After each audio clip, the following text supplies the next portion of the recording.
பண்ணிக்கணும்னா 6 condition இருக்கு. வேணான்னு சொல்லிடலாமா? சரி, என்ன கண்டிஷன் கேட்போம். கண்டிஷன் நம்பர் 1, நான் எப்படி வேணாலும் ட்ரெஸ் பண்ணுவேன். அத நீ கேட்கவே கூடாது. எனக்கு அந்த ட்ரெஸ் வேணாம், நான் கேட்க மாட்டேன். நான் ஒன்னும் பொண்ணு கிடையாது, உன் ட்ரெஸ் மாட்டிக்கிட்டாலே. நம்பர் 2, ஃப்ரீ டைம்ல அடிக்கடி என்ன பார்க்குக்கு போலாம், பீச்சுக்கு போலான்னு என்ன கூப்பிடவே கூடாது.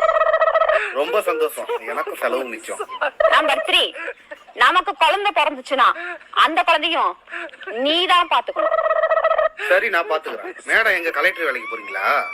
நம்பர் 4, வீட்டுல நான் சமைக்க மாட்டேன், அதையும் நீதான் சமைக்கணும். அதுவுமா? ஆக மொத்தத்துல உனக்கு ஹவுஸ் ஹஸ்பண்டா இருக்கணும். நம்பர் 5, ஃப்ரெண்டுங்களோட நான் எப்ப வேணாலும் வெளியே போவேன். அத நீ கேட்கவே கூடாது. சத்தியமா கேட்க மாட்டேன். கண்டிஷன் நம்பர் 6, கண்ட நேரத்தெல்லாம் என்ன தொடக்கூடாது. எனக்கு எப்ப மூடு வருதோ அப்பதான் தொடணும். இது வேறயா? அதுக்கு நீ பக்கத்துலயே வராதரான்னு சொல்லிட்டு போ. இந்த கண்டிஷனுக்கெல்லாம் உனக்கு ஓகேனா இந்த அக்ரிமெண்ட்ல ஒரு சைன் போட்டுட்டு என் கழுத்துல தாலி கட்டு. உன் கழுத்துல எதுக்கு கட்டுன? அதுக்கு பதிலா என் கழுத்துல நீ தாலி கட்டிடு. ஏன்னா நீ பேசுறத பார்த்தா அப்படிதான் இருக்கு. நீ புருஷனாவும் நான் உனக்கு பொண்டாட்டியா இருக்கிறாங்க. உங்க கூட்டத்துல யாரோ குடிச்சிருக்காங்க. அவனை முதல்ல வெளிய அனுப்புங்க, அப்புறமா பேசுவோம். நம்ம கூட்டத்துல யாரா குடிச்சிருக்கட்டு? யாராவது குடிச்சிட்டா நீங்க வெளியே வீசுடா. யார்கிட்ட? என்ன என்ன இழிப்பு? பின்னால பாருங்க.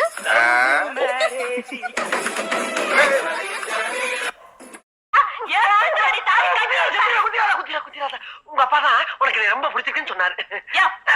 எங்க அப்பா 1000 சொல்லுவாயா, உனக்கு எங்கேயா போச்சு புத்தி? நாம கறிக்கட்ட மாதிரி இருக்கிறோமே, அந்த பொண்ணு செக்க செவேல் இருக்கிறாளே, நாம படிக்காத முட்டாளாச்சே, அந்த பொண்ணு SSLC வரைக்கும் என்ன தைரியம் இருந்தா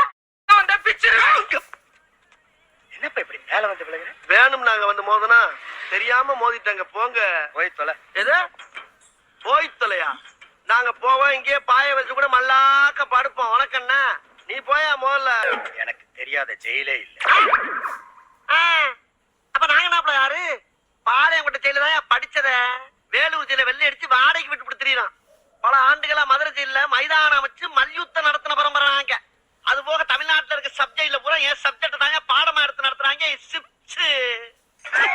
நாங்கெல்லாம் ராவான ரவுடி. வந்தாப்புல முடிச்சு நாங்கன்னு சொல்லிட்டு இருக்கிறையே, நீங்க எத்தனை பேர் இருக்கீங்க? இதுக்கு வேற வழக்கம் கேட்கிறீங்க. வெளியே தெரிகிறது ஒரு உருவம், ஆனா உள்ள தெரிகிறது பல ரூபங்கள். அதெல்லாம் வெளியே நடமாட விட்டா பூமி தாங்காதுன்னு உள்ள ஒரு ஓரமா படுக்க போட்டிருக்கோம். பாத்தியா, சைலன்ஸா பேசுறதுக்கே சைரன் நல்லா இருந்து பாரு. கேக்குறா? வர சொன்னதே நான் தான். இந்த பக்கம் வந்தா பிச்சு